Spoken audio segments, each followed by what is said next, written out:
നമുക്കെല്ലാവർക്കും അറിയാവുന്ന കാര്യമാണ്. കഴിഞ്ഞ വർഷം 2025 ലാലേട്ടൻ്റെ വർഷമായിരുന്നു. അദ്ദേഹം ചെയ്ത സിനിമകളാണെങ്കിൽ തുടരുവാണെങ്കിലും എമ്പുരാനാണെങ്കിലും ബോക്സ് ഓഫീസ് വൈസ് ഭയങ്കര ഹിറ്റായിട്ടുള്ള സിനിമകളായിരുന്നു. അതുപോലെ തന്നെ തുടരും സിനിമയാണ് പുള്ളിയുടെ റിയൽ കംബാക്ക് എന്ന് പറയുന്നത്. കാരണം ലാലേട്ടനെ എങ്ങനെ നമ്മൾ കാണാൻ ആഗ്രഹിച്ചോ ആ രീതിയിലൊക്കെ കണ്ട ഒരു സിനിമയാണ് തുടരും എന്ന് പറയുന്ന സിനിമ. ആ സിനിമയെ നല്ലൊരു കളക്ഷൻ തന്നെ വാരി കൂട്ടിയിട്ടുണ്ടായിരുന്നു. അതിനുശേഷം ലാലേട്ടൻ്റെ സിനിമകൾക്ക് നമ്മൾ കാത്തിരിക്കുന്ന ഒരു പ്രത്യേക ഒരു കാത്തിരിപ്പാണ്.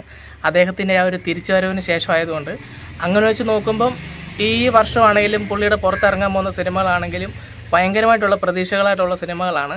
കഴിഞ്ഞ വർഷം നമ്മുടെ ലാലേട്ടനാണെങ്കിൽ ദിലീപേട്ടനോട് ബബ്ബ സിനിമയ്ക്കകത്തൊക്കെ ഒരു ക്യാമിയോ ഒക്കെ ചെയ്തിട്ടുണ്ടായിരുന്നു. ഇനിയും വരാൻ പോകുന്ന സിനിമകളെന്ന് പറഞ്ഞു കഴിഞ്ഞാൽ ദൃശ്യം 3 വരാനുണ്ട്. ജിത്തു ജോസഫാണ് ആ ഒരു സിനിമ സംവിധാനം ചെയ്തത്, നമുക്ക് എല്ലാവർക്കും അറിയാവുന്നതാണ്.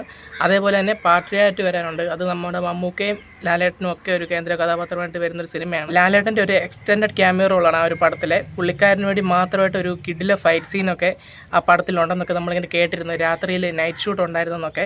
എന്തായാലും ഒരു വെടിക്കെട്ട് സംഭവം തന്നെ പ്രതീക്ഷിക്കുക എന്നുള്ള കാര്യത്തിൽ ഒരു ഡൗട്ടും ഇല്ല.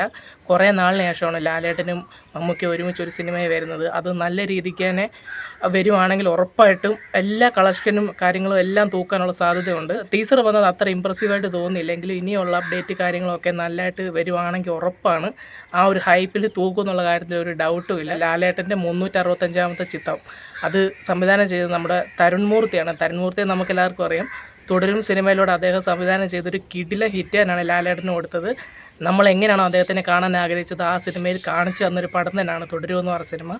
എന്തായാലും കഴിഞ്ഞ വർഷം ലാലേട്ടൻ തൂക്കിയതുപോലെ തന്നെ ഈ വർഷം ലാലേട്ടൻ തൂക്കും എന്നുള്ളൊരു കാര്യത്തിന് ഒരു ഡൗട്ടും ഇല്ല.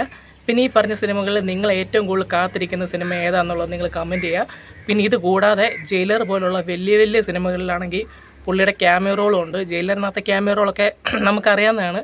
ഭയങ്കരമായിട്ട് ചർച്ചാ വിഷയമായിട്ടുള്ള ഒരു ക്യാമിയോ റോളൊക്കെയാണ് ജയിലറിനകത്തൊക്കെ. ഈ പറഞ്ഞ സിനിമകളിൽ നിങ്ങൾ ഏറ്റവും കൂടുതൽ കാണാൻ ആഗ്രഹിക്കുന്ന സിനിമ ഏതാണെന്നുള്ളത് കൊണ്ട് നിങ്ങളൊന്ന് കമൻറ്റ് ചെയ്യുക. അപ്പോൾ നമ്മുടെ ഇന്നത്തെ വീഡിയോ ഇത്രയൊക്കെ ഉള്ളൂ. ബൈ.